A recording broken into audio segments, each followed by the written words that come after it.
Hi, my name is Kristin and this is Kristin Kraves Books.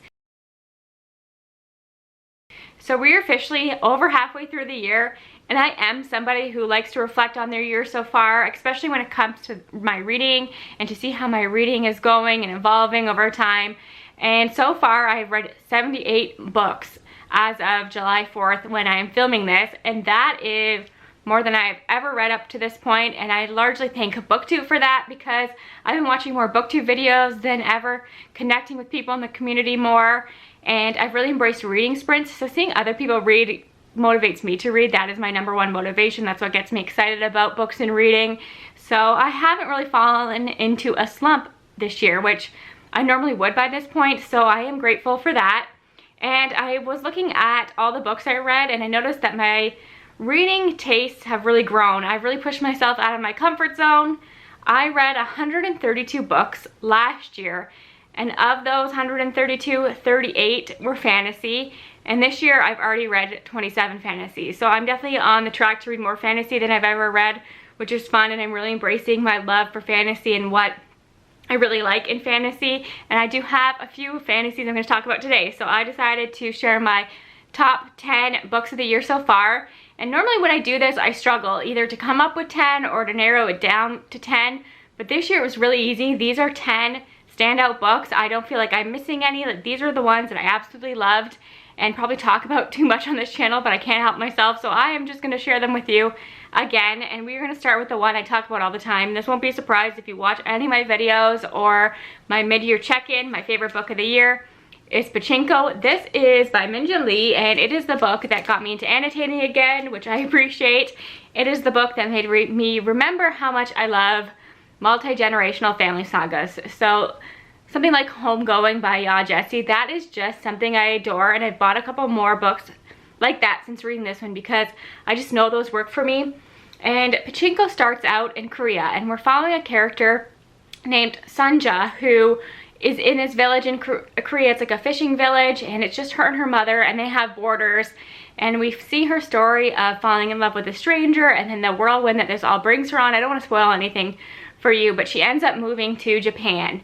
And we see how Japan was at that time, how Korean people were treated in Japan at that time. And we follow Sanja. She's really the heart of this story over many years, but we follow her relatives, her husband, her children, her sons, and people that are just connected to her in any way. But she is truly the heart of the story, and it's so moving and powerful, and I really liked Min-Jin Lee's writing. And you would look at this and be intimidated by it, as I was, because I've had this on my shelves since it came out, and I think that, yeah, best book of 2017. So I've had this on my shelf for 5 years and always knew I was gonna love it, but have been intimidated by it. And I'm so glad that the show pushed me to finally pick this up because I flew through it. Actually, it's very accessible, very readable, and the show, I've started watching it, it's beautiful. I don't think everything's the same, but the tone of it is the same. It's just a stunning show to watch, so I recommend that. That's on Apple TV. And I will read more from Min-Jin Lee. I don't know that she's even released anything since this, but this is beautiful, and I appreciate any historical fiction that teaches me something. I knew nothing about Japan at this time, so it had me Googling as well, which I always appreciate. So definitely my top book of the year so far, and it is going to be a hard one to beat, I think. But hopefully something beats it, because I always like finding absolutely new favorites, but I think this one's going to be a tough one to top. I read a lot of romance during the year, but this is my favorite and the only romance on this list, and it is You Made a Fool of Death with Your Beauty by Okweki Emezi. And that title, I don't mention that enough. That title's brilliant. I know that's from Florence and the Machine, and it's just such a good title.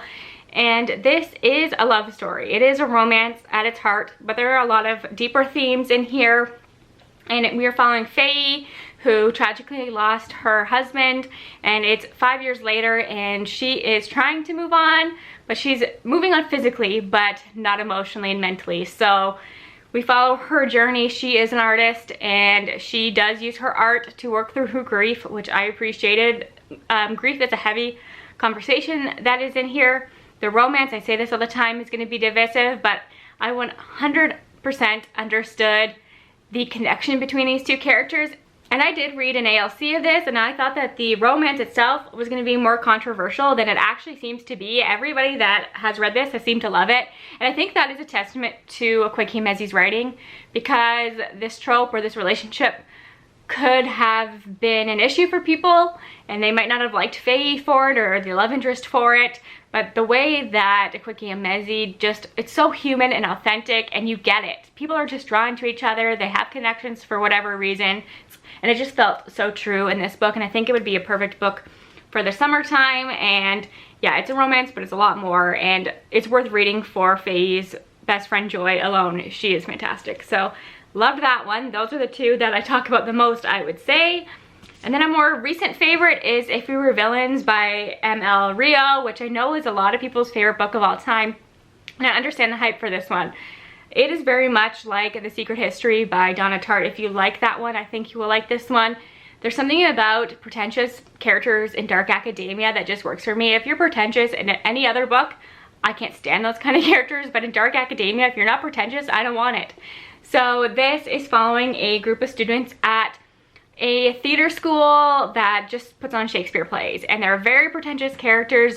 It's in a very elite school, and they quote Shakespeare all the time, but I don't think you have to be familiar with Shakespeare to get it. It does get grating because they are annoying, frustrating characters, but that's kind of the point. You kind of love to hate them, and then you love that you kind of love them. So I'm kind of into stuff like that, and we're following one character. See, I'm already forgetting their names. Oliver, of course. So Oliver is pretty much our main character, and at the beginning of each part we get a glimpse into the present, and he is coming out of prison and talking to the lead detective and finally telling his story. And then we flash back to the past where there was a murder among these students. I don't want to say who dies or what happens, and everything is slowly revealed. And the ending was so frustrating, but I loved it. I love endings that are more open, or more open to interpretation. So if you don't like that, you're gonna hate this. But this sent me on a Reddit journey. I was following down a rabbit hole of reading Reddit threads of theories of what happened. I actually thought it was so brilliantly done, and I just had such a great time with this. And I know ML Rio, I don't think she's written anything since then. I hope she's working on something, because I really liked her writing as well. And as I said, I love characters that I love to hate, and then kind of hate that I love. So that is pretty much what sums this book up, and I had a great time with it. I have a feeling that this book is going to be on a lot of lists this year, and that is Legends and Lattes by Travis Baldree. And I listened to this on audio, and Travis Baldree is an audiobook narrator, so I recommend doing that because he does a fantastic job with his narration. And you've probably heard this a million times, but this follows an orc barbarian who opens up a coffee shop in a town where nobody really knows what coffee is. So that was like a delight for me. That is what I loved. It was all these characters trying coffee for the first time, being very confused, and their interactions. And it does say a high fantasy novel and low stakes, but I would say there are stakes in here. They're not high stakes, but there's enough stakes and enough drama to keep you reading and to keep you turning the pages, and there is like a conflict and everything like that. So, but you really read this for the sweet setting, the characters, the really slow burn sapphic romance in here. And I have heard that we are getting another book in this world, which is just delightful and makes me so happy, and everybody compares this to a warm hug, and it truly is. If you're gonna have one book that you could say is like a warm hug, I would say it's Legends and Lattes, and I'm so happy to have read it. So happy for this author that this has been picked up by Tor, I believe. And the cover's pretty much the same. I know some people don't love this cover. I think this cover is perfect for the story. I absolutely love it. So thrilled for this author. Next is one that I loved when I read it, absolutely adored it. I buddy read it with Kristin from Kristin is Fully Booked. But as time has gone by, I actually appreciate it more and more, and that is The Gollum and the Ginny by Helene Wecker. And I do have the sequel, The Hidden Palace, and that is one of the books that I have on my summer sequels TBR, and it's probably the one at this moment I'm most excited about. Just spoiler that I am reading sequels, I'm just not loving them so much. So I'm hoping that The Hidden Palace breaks that streak for me. Anyways, The Gollum and the Ginny is a book about a Gollum and a Ginny, obviously in the 1800s in New York. And you can tell that Helene Wecker did a lot of research when writing this, a lot of research about the immigration experience at that time. So it's about both of these characters trying to pretend to be human and not get caught for who they truly are, and then their interactions. And I didn't know much about golems at the time. of reading this and that the history behind them. So you really get a lot of that in here as well. There's a lot of conversations about does somebody like a Gollum have a soul, and the Gollum herself questions that. And eventually these two characters do meet in New York, and their relationship that they have and their interactions are really fun to read about. But we also get side stories of just humans in New York at that time, and I really loved all that. I thought all the side stories that we got were really interesting, and the way everything's woven together and comes together is fantastic. I really liked the ending of this. If you did not want to read the sequel, you don't have to. This reads very much like a standalone novel, and I think you'd be satisfied with the way it ends, because the second book did come out almost 10 years later, so this did feel very wrapped up. But I'm excited to be back in this world with these characters and back with Helene Wecker's writing, because I was so impressed by this. And now I need to read more historical fantasy. So if you have any historical fantasy that's anything like this, please let me know, because I am lost when it comes to historical fantasy. I don't know what's good, what's even out there, but anything that gives you this vibe, I would love your recommendation. So please leave those down below. And then the last physical book that I have is Firekeepers Daughter by Angeline Boulley. I read this back in January, so I will say that this has kind of faded in my mind over time, but that is just gonna happen. January feels like a lifetime ago, so that is to be expected, but I really did like this one. This is the first YA on my list, I believe, and I only have one other one, but this is a good one. This is, I know a lot of people think this is fantasy. This is historical fiction, and it is a mystery, and we're following Donis, and I think Donis is a very interesting character and one of my favorite characters of the year, but I always forget to mention her. That is frustrating, but she goes through a lot in this story. This is set in Sioux, Michigan, which is very close to me. I live in Northern Ontario, Canada, but I'm very familiar with the culture around here and the love of hockey, so hockey is very important to this story. And Donis gets involved with the FBI in trying to catch the drug dealers in her community, and that might seem a little far-fetched, but the way that Angeline Boulley writes it and how the character gets involved with the FBI all makes sense to me, and it is a lot darker than I had anticipated. It is a lot more harrowing and bittersweet and really sad, so I think that's important to know, because it's a devastating read at times, and the way it plays out at the end broke my heart. So it's a good one, and one that I probably should reread, because some of it's fading in my mind, but I really do love this. And I know that this was a lot of people's favorite books of last year, and I completely understand why, because it was so well done, and I'm just really happy to have read it. And this is one on my list that I should talk about more, because I think that it deserves it, and it is such a special book. Okay, then I do have a few that I listened to in audiobook, so I don't actually own them. But the first one is Siren Queen by Nuvo, and this is one that I do wish I owned, because I would have annotated this entire thing. Nobody can craft a sentence quite like Nuvo does. Just, I'm in awe of her and her writing. It really is beautiful, so I will read anything that she writes, because just on a craft level, a sentence to sentence level, it's fantastic. But I also just loved everything about Siren Queen. Lulu Wei, the main character, is one of my new favorite characters of all time. I loved her strength and her fortitude, and how she didn't give up what she wanted, and she didn't give in either. So this is set in 1930s Hollywood, and there's magic here, there's monsters. It's very sinister and dark, and kind of a metaphor for what really goes on in Hollywood, and a lot of it rang really true. And you're not going to get a lot of the magic explained to you in here, because it's just part of the world. It's just what the characters accept, and it's really not the point of the story. So there you have to make certain sacrifices to get what they want.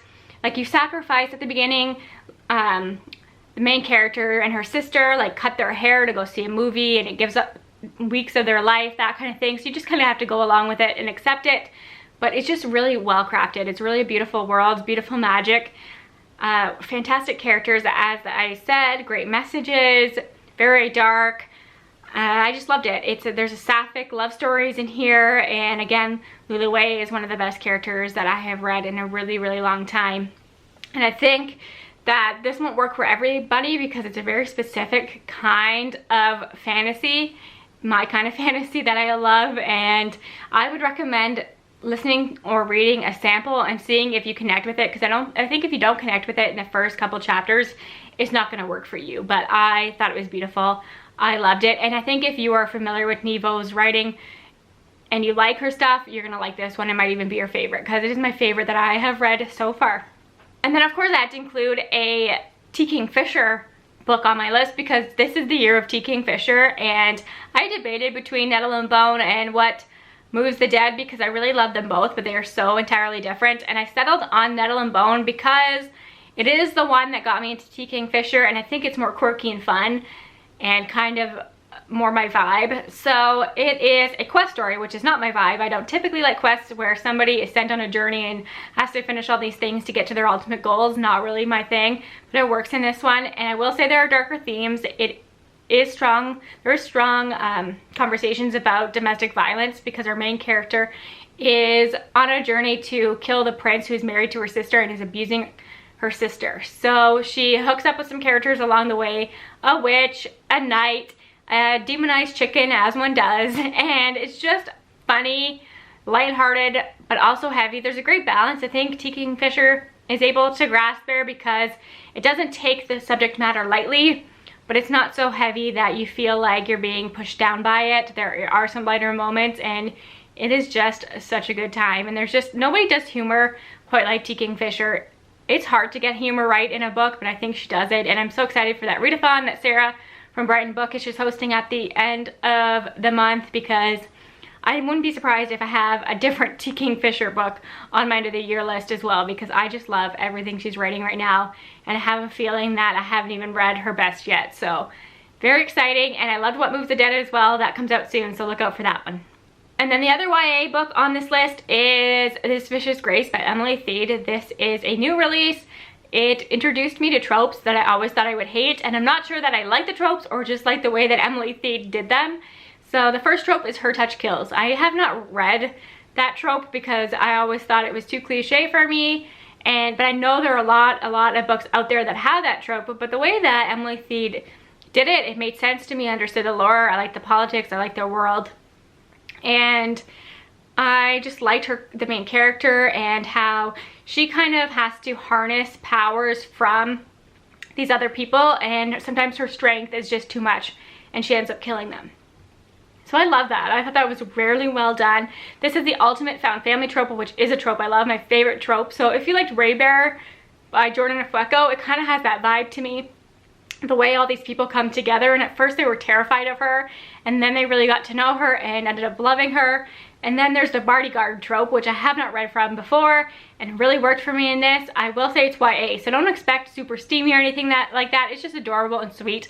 Lots of banter and pining and cute conversations and angst. If you don't like angst, you might not like this, but I thought I had such a great time with it. I really was shipping these two characters together. I was equally invested in the world and the politics. There is like a battle that plays out that I thought was really well done. And the way that the story wrapped up, it can read like a standalone, but it's set up for a sequel, which I appreciate because you know me and sequels are terrible, but I will read the next one in here because I am fascinated by the story and this world, and I want to see how the relationship develops in the future. And I think I said earlier that I only had one romance on this list, but this other one I think is marketed as romance, but that's not what I would call it, and that is Yerba Buena by Nina LaCour. This is, it's a love story between these two women, but I wouldn't say that it's your traditional romance, and it follows your traditional romance timelines or tropes or anything like that. It's about these two women facing their traumas, dealing with a lot with their families, addiction histories, everything like that, and then their intense connection to each other, but everything surrounds them kind of pushes them apart, and it's so real. Even the ending, I think some people might not like it, but it just felt so real. These characters are so real. What they're going through is so real. And these are just honest to goodness, flawed women who fall in love. And might not sound exciting, but the way it's done is beautiful. This is Nina LaCour's first adult romance, and I really hope that she continues to write more adult books. I haven't read any of her YA, but I know people really love it. But I just love this. And also, I listened to an audiobook, and Julia Whalen is a narrator who we all love, and she did a fantastic job. So I just think that this is a fantastic book, and I've been seeing it get some attention lately, and that makes me happy because it was really good. So those are the 10 books that I've loved so far this year. Let me know if you have any in common or what you thought of any of these books if you have read them. And I would love to know what the best book you read this year was, and if you've gotten this far in the video, put a trophy because these all deserve awards. So thanks again for your support. I'll talk to you again soon. Bye for now.